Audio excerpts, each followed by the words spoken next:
नमस्कार मित्रांनो, लपंडाव या मालिकेच्या आजच्या म्हणजे 3 फेब्रुवारीच्या खतरनाक एपिसोडमध्ये एक जबरदस्त असा ट्विस्ट आलाय. कोर्टाकडून नोटीस आल्यामुळे सगळे गुंड आता पळून जातात आणि या सरकारचा प्लॅन पूर्णपणे फ्लॉप होतो. त्याचबरोबर सखी आणि कान्हा परत आता बंगल्यावर राहायला जाणार आहे. सखी आता चॅलेंज जिंकली असते. चॅलेंज जिंकल्याप्रमाणे तिला आता कान्हाला डिवोर्स द्यायचं असतं. त्यामुळे आता सखीची मीनाक्षी काकू सखीला जबरदस्ती करते आणि कान्हा आणि सखीला वेगळं करण्याचा सरकार प्रयत्न करणार आहे आणि सखीला कान्हाला डिवोर्स द्यायला लावणार आहे. तर बघूया मित्रांनो, सखी कान्हाला डिवोर्स देते की नाही. त्याचबरोबर राजलक्ष्मी माने सुद्धा कान्हाच्या थोबाडीत मारली आहे. तर हे सगळं का झालं जाणून घेण्यासाठी आपला व्हिडिओ शेवटपर्यंत नक्की पहा.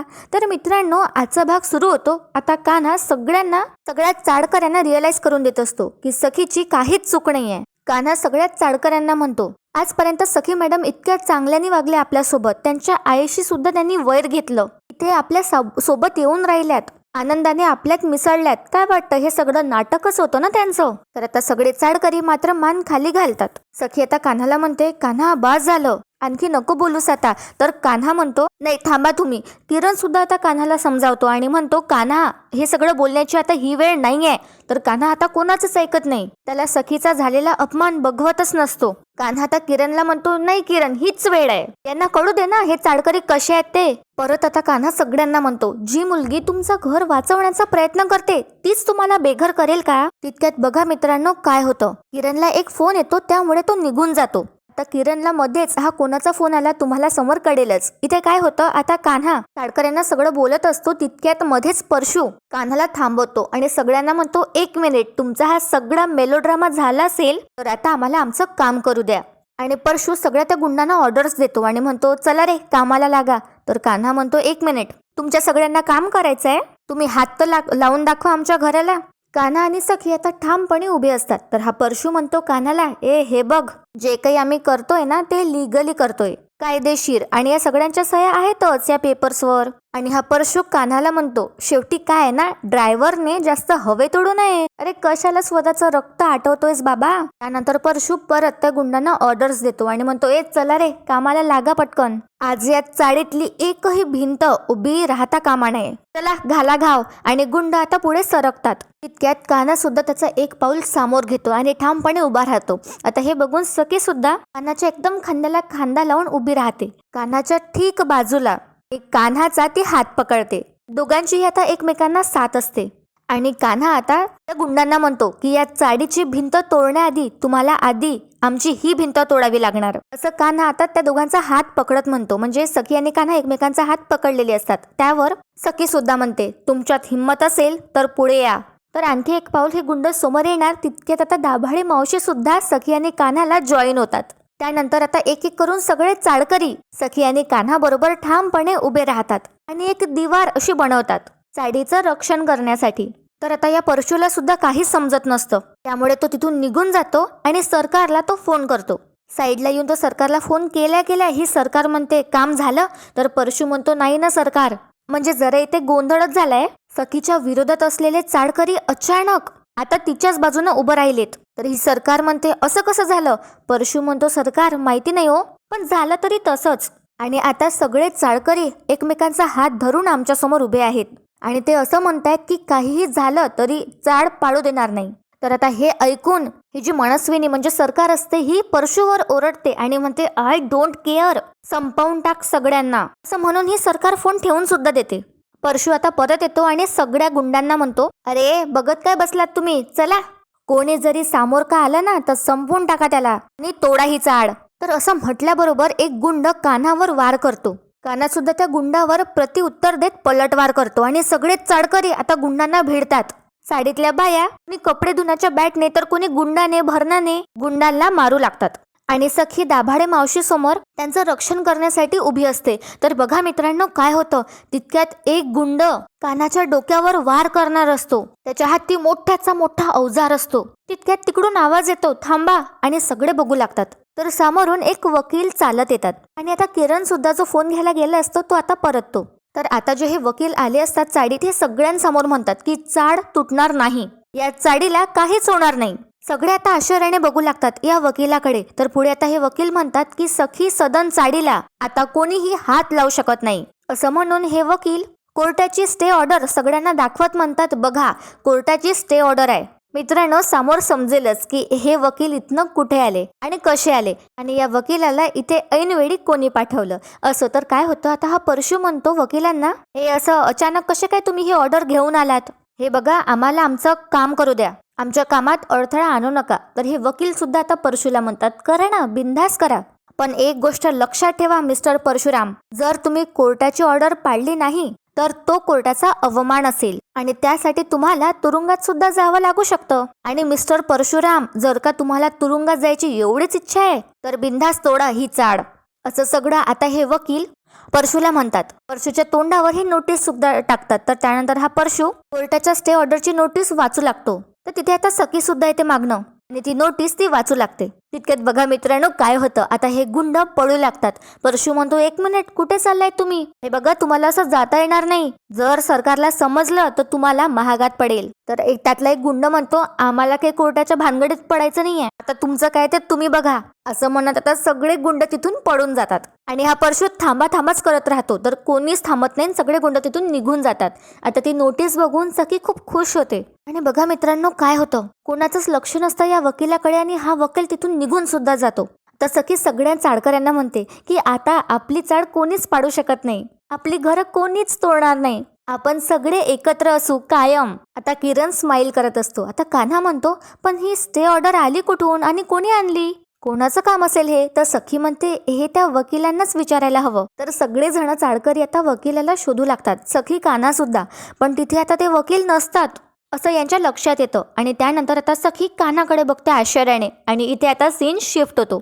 परशू आता घरी आलाय आणि सरकारने ते जे सगळे स्टॅम्प पेपर असतात ज्यावर एनओसीची साईन असते चाडकऱ्यांची, जी यांनी फसवून घेतली असते, ती त्या सगळे पेपर्स फेकून देते. परशू आता ते सगळे पेपर्स उचलू लागतो आणि म्हणतो, सरकार खरं सांगतोय, मी सगळी तयारी करून गेलो होतो, मी माझं काम चोख पार पाडलंय. सरकार, माझी सगळी माणसं तिथे होती, मग अचानकच तो वकील तिथे आला आणि माझ्या हातात स्टे ऑर्डर ठेवली. तर आता ही जी मनस्विनी आहे ही भडकते आणि परशूच्या अंगावर जात. ती म्हणते, अच्छा स्टे ऑर्डर आली म्हणून तू पळून आलास? अरे तो माणूस कोण होता, कुठून आला होता तो? इतक्या ऐन वेळेला ती स्टे ऑर्डर कशी अरेंज झाली हे तुला विचारावंसं नाही वाटलं का? आणि असं म्हणत मनस्विनी तिथे ठेवलेला जो एक वास असतो ती तोडून फेकून टाकते त्या परशूच्या रागावर आणि ती परशूला म्हणते, अशा वेळेला तुझी अक्कल जाते तरी कुठे? परशू म्हणतो, सॉरी सरकार, प्रचंड गोंधळ होता, मला खरंच काही सुचलं नाही आणि करता आलं नाही. तर परत या परशूच्या अंगावरती धावत जात मनस्विनी म्हणते, माझ्या हातातोंडाशी आलेला घास गेला. ती सखी चांगलीच अडकली होती, ती चाड सुद्धा आपसूक कायदेशीर पद्धतीने माझ्या हाती आली होती. ती सखी चाडकरांच्या मनातून कायमची उतरली असती, पण नाही, याआधी या घरी येऊन सुद्धा प्रॉपर्टीच्या पेपर्सवर तिने सह्या केल्या नाहीत. दरवेळी ती सखी माझ्या चक्रव्यूहात अडकते आणि कोणीतरी तिला सोडवतं. तर मित्रांनो, सस्पेन्स अजून बाकी आहे, वकील कोणी पाठवला हे पुढे कळणार आहे. तर इथे काय होतं, परशूला सगळं बोर होत असतं, हिची नेहमीची कटकट या सरकारची, तो असे तोंड सुद्धा बनवत असतो. तर काय होतं, सरकारचं लक्ष ह्या परशूकडे जातं आणि परशू परत असं नॉर्मल होण्याची ऍक्टिंग करतो, घाबरण्याची ऍक्टिंग करतो. तर ही मनस्विनी आता परशूला म्हणते, शोध, तो वकील कोण होता, कोणी पाठवला, शोध. आणि त्यानंतर ही मनस्विनी परशूला बोट दाखवते. परशू तिथून निघून जातो स्टे ऑर्डर कोणी पाठवली हे शोधण्यासाठी. तर बघा मित्रांनो काय होतं, आता इथे सीन शिफ्ट होतो आणि आपल्याला आता सगळं क्लिअर होणार आहे. कान्हा त्याच्या घरी म्हणजे आनंद स्मृती निवास तिथे आला असतो आणि आल्याबरोबर राजलक्ष्मी मा एक सनसनीत थोबाडीत मारून कान्हाचं स्वागत करते. कान्हाने त्याचं कबीरवालं लुक घेतलं असतं. तर इथे काय होतं, राजलक्ष्मी मा आता कान्हाला म्हणतात, काय रे, कोण समजतं तू स्वतःला? महात्मा, गरिबांचा मसीहा, समाजसेवक, समाज सुधारक, कोण आहेस, कोण तू? तुझं ध्येय काय आहे? काय कबीर, का तू त्या गुंडांना अडवत होतास?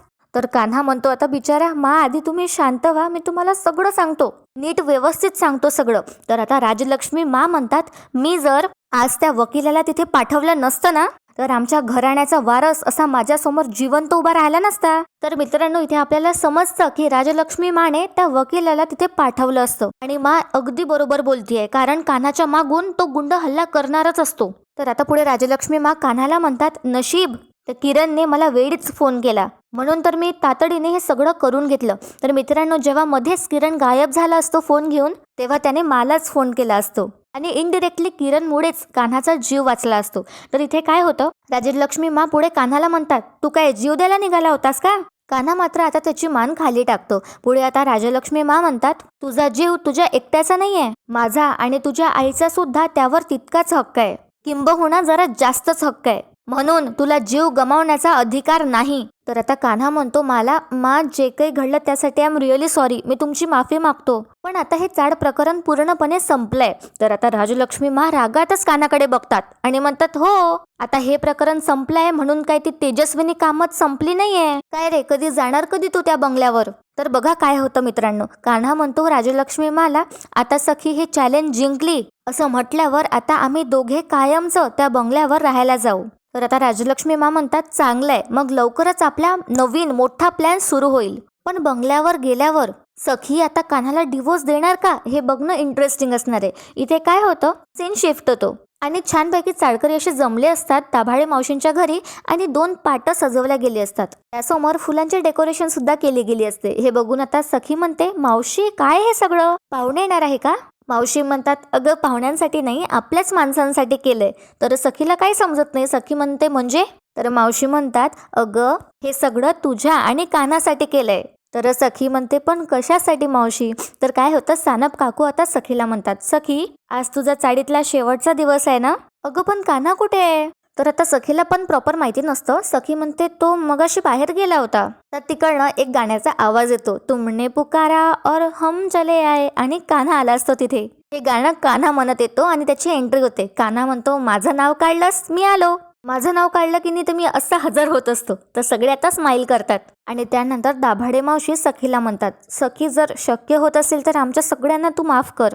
तर आता सखी म्हणते, मावशी तुम्ही माफी का मागताय? मावशी म्हणतात, अगं मागू दे, माफी मागितल्याने कोणी लहान होत नाही. सानप काका सुद्धा म्हणतात, हो मावशींचं बरोबर आहे, आमची चूक झाली म्हणून आम्ही माफी मागितलीच पाहिजे ना. त्यातली एक बाई म्हणते, चाळीतलीच, आम्ही तुझ्यावर नको नको ते आरोप केले. परीची आई सुद्धा म्हणते आता सखीला, आरोप करताना आम्ही हा सुद्धा विचार केला नाही की आम्ही कोणावर आरोप करतोय. आणि आता जानूला सुद्धा वाईट वाटत असतं. जानू सखीला म्हणते, मी तर तुझ्या मैत्रीवरच शंका घेतली ग सखी, कसं काय माझ्या डोक्यात आलं काय माहिती ग, मला माफ कर सखी, सॉरी, असं हात जोडून आता सगळे सखीची माफी मागतात आणि सखी हे डिझर्व सुद्धा करते. सखी आता इमोशनल होते हे सगळं बघून आणि म्हणते, तुम्ही असं माफी मागून मला परक नका ना करू.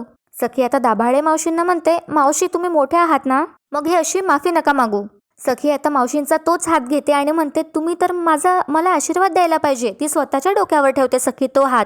आणि आता कान्हा वातावरण चेंज करण्याचा प्रयत्न करतो आणि सखीला म्हणतो, हा सखी मॅडम एकदम तुम्ही स्मार्ट मूव्ह खेळल्यात. हात घेतला आणि असा त्याचाच आशीर्वाद करून घेतलात. सखी आता कान्हाकडे चिडत बघते आणि कान्हा म्हणतो, सॉरी.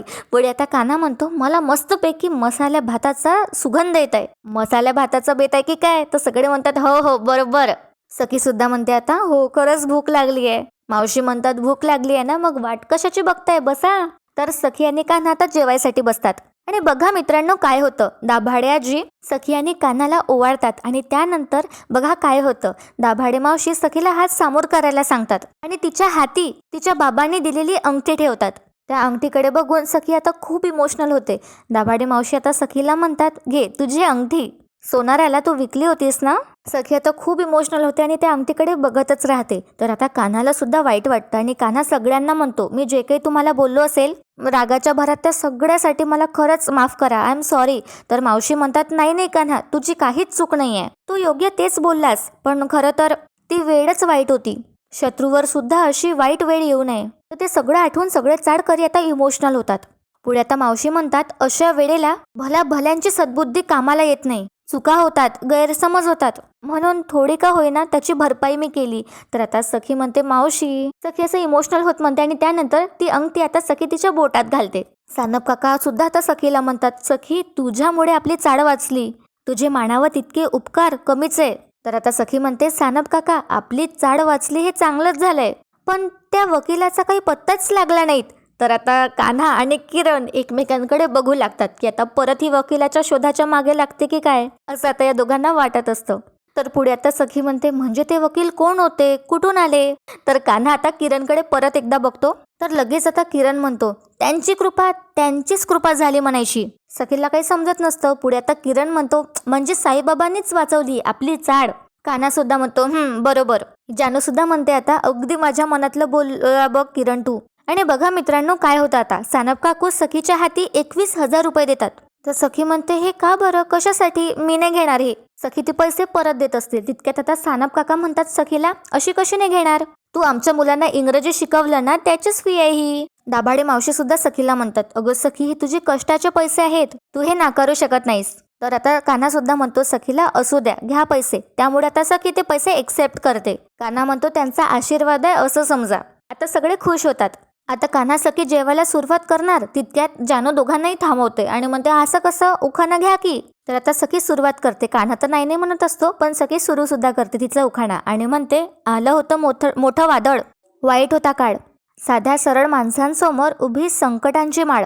पुढे आता सखी कान्हाकडे बघते आणि त्याला ते पूर्ण करायला सांगते उखाणा. तर आता कान्हा सुद्धा सुचवतो काहीतरी आणि म्हणतो, कान्हा सखीशी जुळली चाडकरांच्या विश्वासाची नाळ, सगळ्यांच्या प्रेमाने आणि प्रयत्नाने पुन्हा एकदा उभी राहिली आपली सखी सदन चाळ. तर सगळेजण आता टाळ्या वाजवतात आणि खुश होतात, चाड परत मिळाली आहे म्हणून. कान्हा आणि सखी एकमेकांकडे आता बघत राहतात. तर इथे सीन शिफ्ट होतो. सगळे आता या बंगल्यावर डिनर करत बसले असतात कामत हाऊसमध्ये. तर मीनाक्षी म्हणते, आता सखीचा फोन आला होता, ती बॅग भरून चाळीतून निघते असं म्हणाली. तर तिथे गौतम सुद्धा असतो. गौतम म्हणतो, फायनली माझी बबडू घरी परत येते. तर बघा, हा काढेल परशू म्हणतो, हो सखी घरात परी येणार आणि तो कान्हा घराच्या बाहेर जाणार. हो ना सरकार. तर बघा मित्रांनो, हा परशू खालीच बसला असतो जेवायला, सरकारने त्याला शिक्षा दिली असते म्हणून. तर मीनाक्षी सुद्धा आता म्हणते परशूकडे बघत, हा काय प्रश्न झाला, आता ठरल्याप्रमाणे सखी आणि कान्हाचा डिवोर्स होणार. तर हे दोघं खुश असतात, परशू आणि मीनाक्षी. तितक्यात ही सरकार टेबलवर ठेवलेला चम्मच फेकून देते जोरात आणि मीनाक्षीकडे ती रागातच बघते आणि म्हणते, माझी हार झाली आहे म्हणून जर का तुम्ही सगळे आनंद व्यक्त करत असाल तर तुम्ही सगळेच एक गोष्ट लक्षात ठेवा, सिंह जेव्हा 2 पावलं मागं येतो तेव्हा समजून जायचं की तो मोठी झेप घेणार आहे. आणि ही मनस्विनी सगळ्यांकडे बघते आणि सगळ्यांना म्हणते, तुम्हाला माझ्याशिवाय पर्याय नाहीये. काल पण मीच सरकार होते, आज पण मीच सरकार आहे आणि उद्या पण मीच सरकार असेल. तर आता मात्र सगळे गप्प बसतात आणि आजचा भाग इथेच संपतो. पण मित्रांनो, उद्याचा भाग खूप सस्पेन्सफुल असणार आहे. सखी आणि कान्हा आता परत त्यांच्या बंगल्यावर आल्या, घरी आल्या. सखी आल्या आल्या आता सरकारची चांगलीच जिरवते आणि म्हणते, मी चॅलेंज पूर्ण केलंय, याचा अर्थ तुम्ही हरलात आणि मी जिंकले. सखी खुश असते. तितक्यात काय होतं, तिथे मीनाक्षी येणार आणि समोर डिवोर्स पेपर तिच्या हाती असतात. ती सखी समोर ठेवत म्हणते, मग आता या डिवोर्स पेपरवर सह्या कर आणि शिक्कामोर्तब कर तुझ्या जिंकण्यावर. तर आता सखीला हे बघून खूप मोठा झटका बसतो आणि सखी आणि कान्हा एकमेकांकडे बघतात. दोघांचीही इच्छा नसते डिवोर्स देण्याची. तर बघूया मित्रांनो, काय होणार आहे उद्याच्या भागात आणि सखी पुढे काय निर्णय घेणार हे बघणं खूप इंटरेस्टिंग असणार आहे. आजचा भाग तुम्हाला नक्कीच आवडला असेल तर व्हिडिओला लाईक करायला विसरू नका. आपल्या चॅनलला सिरियलच्या अपडेटसाठी सबस्क्राईब करा आणि कमेंट्समध्ये तुमची मतं नक्की कळवा. व्हिडिओ शेवटपर्यंत पाहण्यासाठी खूप खूप धन्यवाद.